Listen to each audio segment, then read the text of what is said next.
دوسرا نبی مکرم جناب محمد الرسول اللہ کا طریقہ ہے. آج یہ بات ذہن میں رکھیں، اگر ہم خیر کے طالب ہیں، اگر ہم گمراہی کے رستوں سے بچنا چاہتے ہیں، تو اختلافات کے زمانے میں اللہ نے خیر کا رستہ کیا بتایا؟ فردوہ الی اللہ والرسول.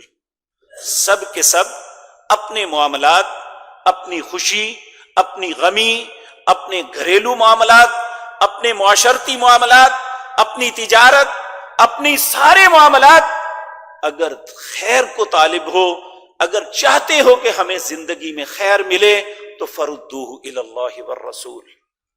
پھر اس کا ایک ہی طریقہ ہے کہ اپنے معاملات کو اللہ اور اس کے رسول کی طرف لوٹا دو. اگر یہ کریں گے تو ذالک خیر و احسن تأویلا. ایک ہوتا ہے حسن، خوبصورت، احسن بہت زیادہ خوبصورت بات یہ ہے، اور احسن تأویلا سب سے بہترین بات یہ ہے کہ ہم خیر کے طالب ہیں تو اپنے معاملات جو اختلافی ہیں وہ اللہ اور اس کے رسول کی طرف لوٹا دیں. اختلاف بھی ختم ہو جائے گا، معاشرے میں اتفاق اور اتحاد بھی ہو جائے گا، اللہ ہمیں خیر بھی عطا کر دیں گے. پہلی بات، اگر ہم خیر کے طالب ہیں تو اپنے معاملات کو اللہ اور اس کے رسول کی طرف پلٹا دیں. ہم ہر معاملے میں دیکھیں، میں پہلے بھی یہ ایک دفعہ عرض کیا تھا، یقین جانیے جو بندہ نو مسلم ہوتا ہے نا، اسے احساس ہوتا ہے کہ مجھے جو نعمت ملی ہے یہ کتنی بڑی ہے. ہمیں یہ نہیں. ہمارے ایک محترم مامو جان تھے، ان کے ایک دوست تھے، سیشن جج، ریٹائر ہو کے فوت ہو گئے ہیں، اللہ ان کی مغفرت فرمائے. انہوں نے یہ بات سنائی، کہتے ہیں ایک نو مسلم آیا پاکستان، تو قدرتی طور پہ وہ ان کا مہمان بنا تھا. کہتے ہیں ایک دن میں نے دیکھا کہ کافی دیر ہو گئی ہے، باہر گیا ہوا آیا نہیں. میں اسے دیکھنے کے لیے چل پڑا. میں نے دیکھا وہ ایک حجام کی دکان کے اوپر ایک قدم اس کی جو ہے سٹیپ تھا اس کے اوپر تھا، اور دوسرا زمین پہ تھا. ہاتھ میں ایک کتاب پکڑے وہ جو ہے نا اس کی ورق گردانی کر رہا تھا. میں دور کھڑا ہو کے دیکھنے لگا، کافی دیر دیکھتا رہا، اور جب کافی وقت گزر گیا مجھ سے نہ رہا گیا، میں پاس جا کے اس سے پوچھا، بھئی اللہ کے بندے کیا پریشانی ہے، اس طرح کافی دیر سے تم کھڑے ہو، کیا سوچ رہے ہو، کیا کرنا چاہتے ہو؟ اس نے کہا کہ میں مسلمان ہو گیا ہوں، اب یہ حدیث کی کتاب مجھے دی گئی ہے، میں دیکھ رہا ہوں، میں حجامت کروانا چاہتا ہوں، بال کٹوانا چاہتا ہوں، میں ڈھونڈ رہا ہوں کہ اللہ کے رسول نے بال کیسے کٹوائے تھے تاکہ میں اس طریقے سے اپنے بالوں کو کٹواؤں. اب یہ دیکھیں، یہ ایک غیر مسلم کے احساسات ہیں.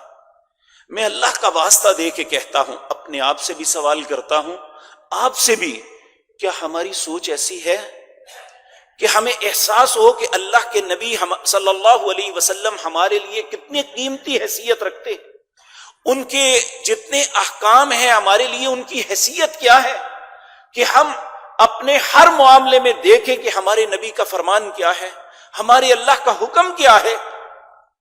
اسلام تو تبھی خیر ہمیں دے گا نا. تو اس لیے اسلام ہمیں کہتا ہے، ایمان والوں کو مخاطب ہو کے کہتا ہے، یا ایھا الذین آمنوا اطیعوا اللہ واطیعوا الرسول واولی الامر منکم. اے اہل ایمان، اپنے رب کا حکم سن لو. اطاعت کرنی ہے تو اللہ کی، اطاعت کرنی ہے دنیا میں تو اس کے رسول کی. وَأُولِي الْأَمْرِ مِنْكُمْ، اور جو تم میں سے صاحب امر ہیں ان کی.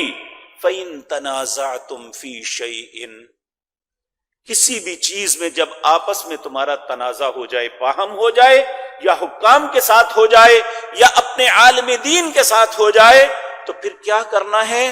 ان کنتم تؤمنون فردوہ الی اللہ والرسول، اللہ اور اس کے رسول کی طرف لوٹنا ہے. اور ایسا کون کرے گا؟ ان کنتم تؤمنون باللہ والیوم الآخر، جو اللہ رب العزت کی ذات پہ ایمان رکھتا ہے، آخرت پہ ایمان رکھتا ہے. ذالک خیر، اس کے لیے بہتر ہے کہ وہ اپنے معاملے لوگوں کے پاس نہ لے جائے، اپنے معاملے غیر اللہ کی جانب نہ لے کے جائے، بلکہ فردوہ الی اللہ والرسول، اللہ اور اس کے رسول کی طرف لے جائے۔ میرے عزیز بھائیو، اسی طرح آگے بڑھتے ہیں، ہماری زندگی کے معاملات ہیں۔ آپ دیکھیں آج ہم جمعے کے لیے جمع ہیں، ہماری ترجیحات کیا ہیں اس جمعے کے متعلق، اور اللہ رب العزت کا کیا ہے اس جمعے کی اہمیت اور فضیلت؟ یہ ہے نبی مکرم صلی اللہ علیہ وسلم نے فرمایا، جو جمعے کا انتظار کرتا ہے، جمعے کا دن آتا ہے، نمودار ہوتا ہے، وہ اپنے لباس میں سے اچھا لباس نکالتا ہے اور غسل کرتا ہے، اچھی طرح مسواک کرتا ہے کہ منہ میں اسمیل نہ آئے۔ آج ایک عظیم دن ہے، میں اس عظیم دن میں اللہ نے جو مجھ پہ عبادت مقرر کی ہے میں اسے سیلیبریٹ کرنے جا رہا ہوں۔ وہ وضو کرتا ہے، غسل کرتا ہے، مسواک کرتا ہے، اچھا لباس پہنتا ہے، خوشبو لگاتا ہے، پھر اللہ کے گھر میں آ جاتا ہے، اور جس وقت بھی پہنچتا ہے پھر جو اللہ نے اس کے مقدر میں لکھا ہے وہ پڑھتا ہے۔